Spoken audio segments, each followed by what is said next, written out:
Ya uqala bil asbab, dan wahai orang-orang rasionalis yang mengandalkan otak saja dengan hukum kausalitanya.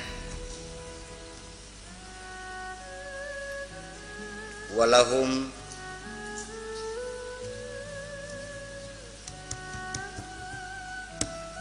kalimatnya kan jambung. Walahum waqwahum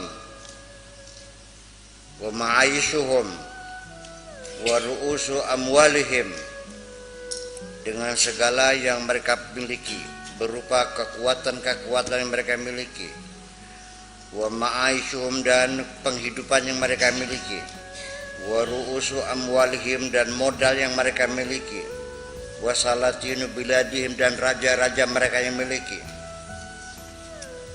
wa jihatuhum, dan daerah mereka, allati yantahuna ilaiha, sampai di penghujungnya, teritorialnya, daerahnya semuanya. Innahum mahjubuna anillah azza wa jalla, mereka itu orang-orang yang mahjub, yang tertutup mata hatinya, tidak bisa mengenali Allah. Ya.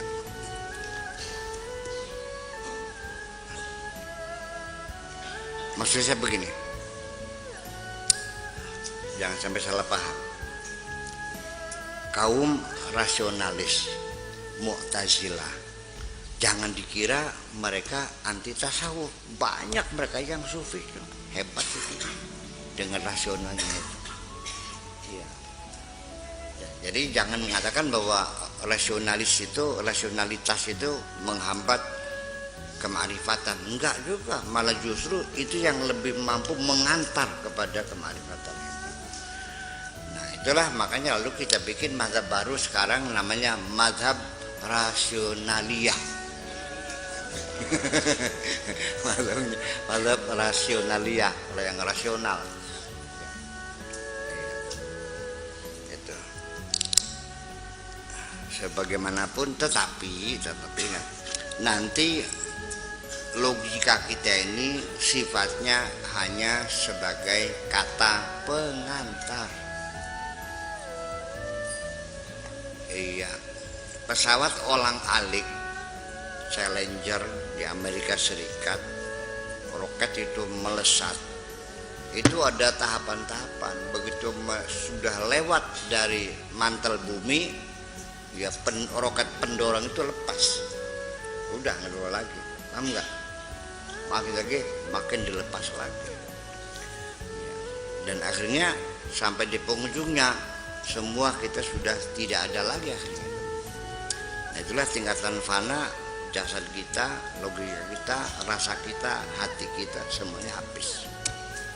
Baru kita mengenalnya itu. Baik, jaga terusan.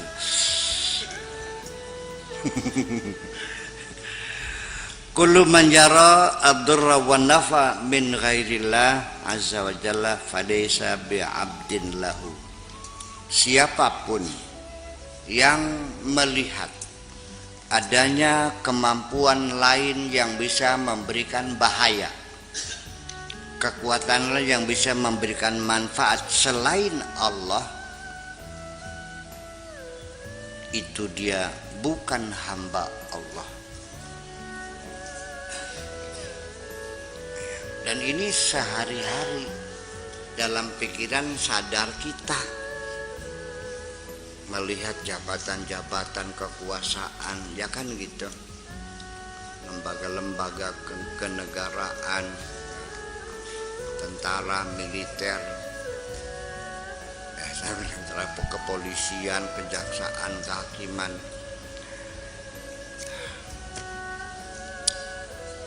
Jadi ketika seorang atasan juga paling sering seorang atasan marah kepada bawahannya karena dia selalu membangkang. Apa katanya? Sekali lagi engkau mengabaikan perintahku, ketahuilah masa depanmu ada di ujung penaku ini. kapan saja aku bisa memutasi kamu. Hebat bukan main. Jadi artinya ya seperti itulah sehari-hari. Iya. Jadi artinya ketika kita meyakini ada sesuatu lembaga, orang, apa aja lah yang kita yakini bisa kemampuan menolong kita, yang bisa menghancurkan kita, ketahui engkau sudah bukan lagi hamba Allah.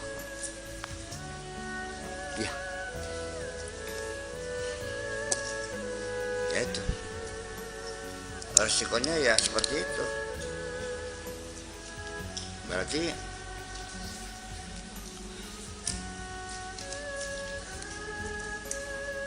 sebab ad-daru dan an-nafi'u itu hanya Allah kok.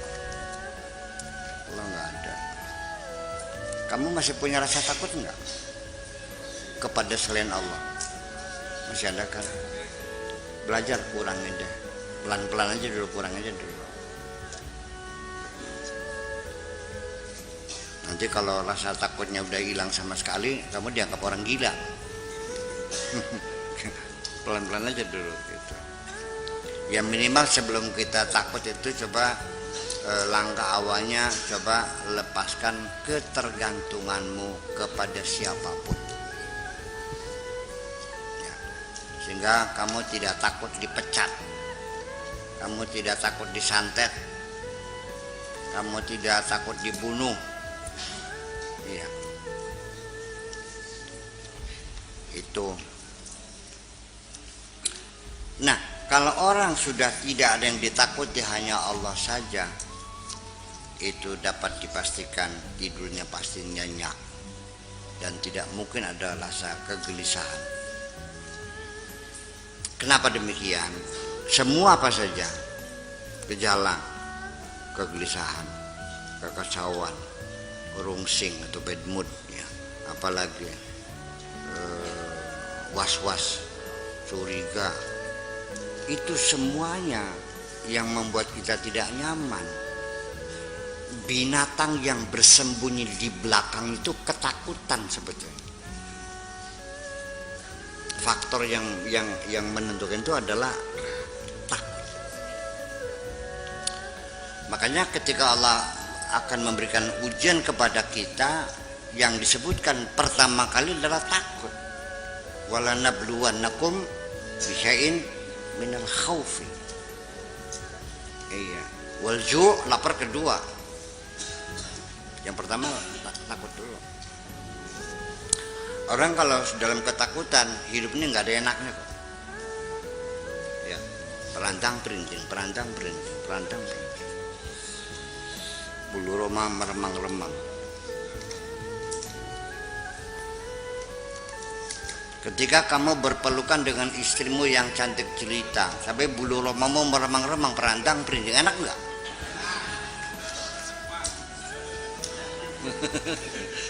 Gak jalan, macet semuanya. Ya itulah. Huwa abdu man ra'a dzalika minhu, dia hambanya sesuatu yang dia lihat yang bisa membahayakan dan yang bisa memberi manfaat. Apa atasannya? Ya itulah berarti Tuhannya adalah atasan. Kalau dia bergantung kepada atasannya, ya sampai menjilat-jilat pantatnya gitu untuk dapat jabatan, ya berarti Tuhannya atasannya. Kalau dia takut pada atasannya, takut barangkali dipecat, barangkali dimutasi, ya berarti Tuhannya atasannya. Kata Allahnya, ini bukan hambaku, sana.